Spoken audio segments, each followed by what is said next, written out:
some. During Earth's early history, there were wars in space for ownership of this planet.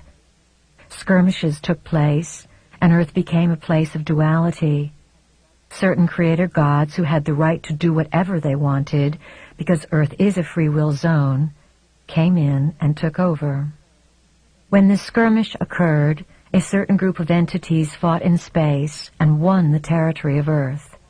These new owners did not want the native Earth species, the humans, to be informed of what took place. Uninformed, the species would be easier to control. That is why light is information and darkness is lack of information. These entities beat out light, and Earth became their territory. These new owners who came here 300,000 years ago are the magnificent beings spoken of in your Bible, in the Babylonian and Sumerian tablets, and in texts all over the world. They came to Earth and rearranged the native human species. They rearranged your DNA in order to have you broadcast within a certain limited frequency band whose frequency could feed them and keep them in power. The original human was a magnificent being whose 12 strands of DNA were contributed by a variety of sentient civilizations.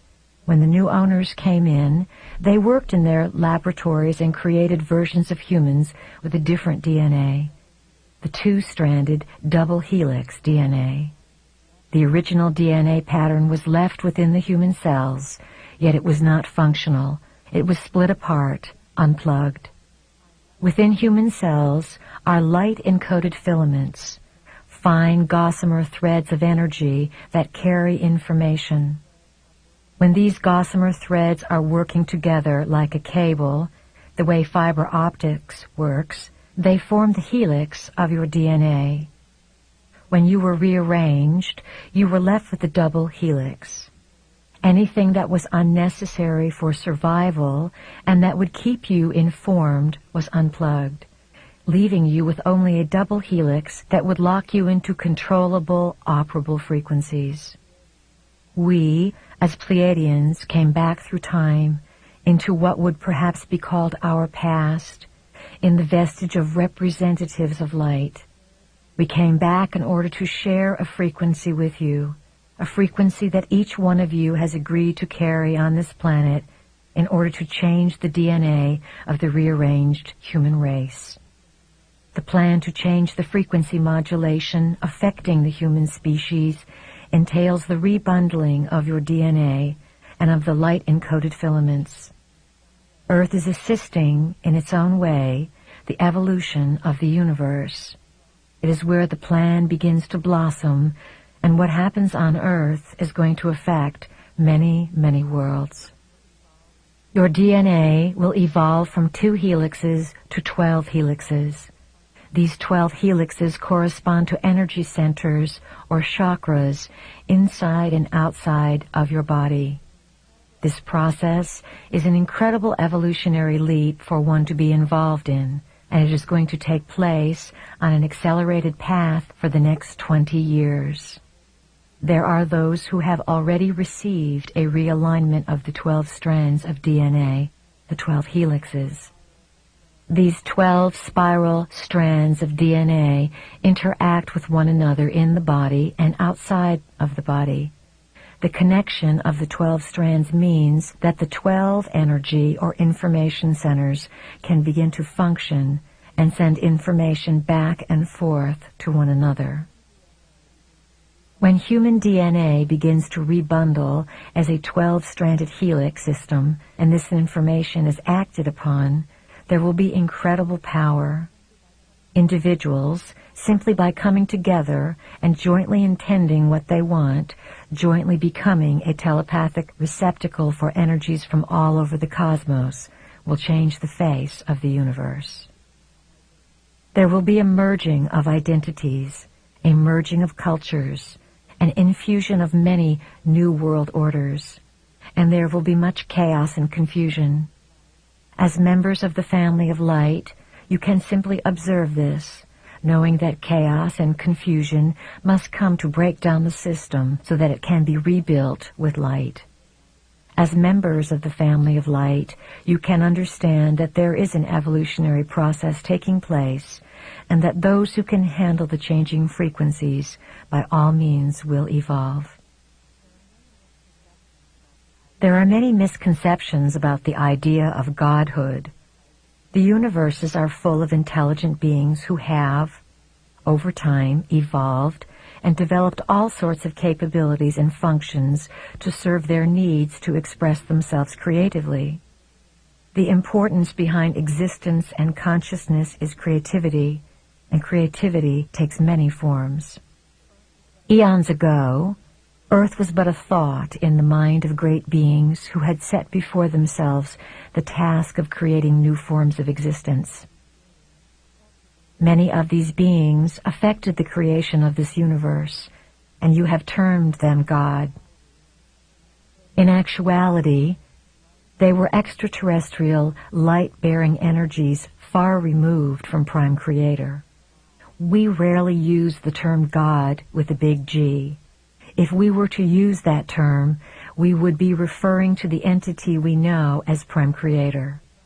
Prime Creator, in its own personal implosion through love, endowed all things with consciousness.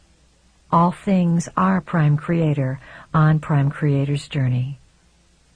The evolution of consciousness and the ability to house information is what allows one to come into the proximity of Prime Creator. Many people on Earth have felt that they have merged with God. They may have merged with a portion of Prime Creator that best suited their vibration at the time. The total vibration of Prime Creator would destroy the physical vehicle in an instant, because it cannot house that much information. Those that represent God to you are but a minute portion of Prime Creator. The Creator gods who have been ruling this planet have the ability to become physical, though mostly they exist in other dimensions. They keep Earth in a certain vibrational frequency while they create emotional trauma to nourish themselves. There are some beings who honor life before everything else, and there are also beings who do not honor life and do not understand their connection to it.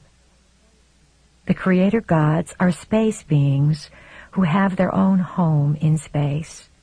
They are also evolving. Before the takeover, about 300,000 years ago, many of the original team worked here to bring information and create this vast information center that was to be used to connect many galactic systems. Then there was a great war among the Creator gods, and the space beings, whose stories are in the ancient manuscripts of this planet, won the fight. They came here because they wanted this place for many of their own reasons. In Prime Creator's universe here, all things are allowed.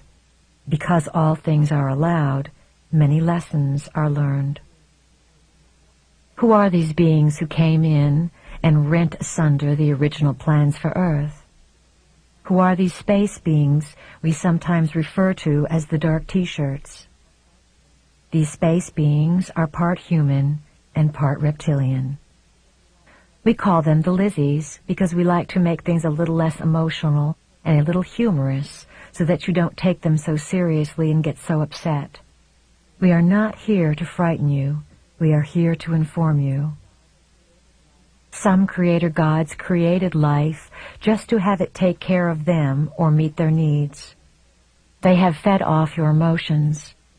One of the big secrets that has been kept from you as a species is the richness and wealth that accompanies emotion. You have been steered away from exploring emotion because through emotion you can figure things out. Your emotions connect you with the spiritual body. The spiritual body, of course, is non-physical, existing on the multidimensional sphere. Within the Lizzie population, there are those who are benevolent and those who are malevolent. Why are we telling you all this? Why do you need to know it? You need to know it because the Lizzie reality is re-entering and merging with your dimension. You must make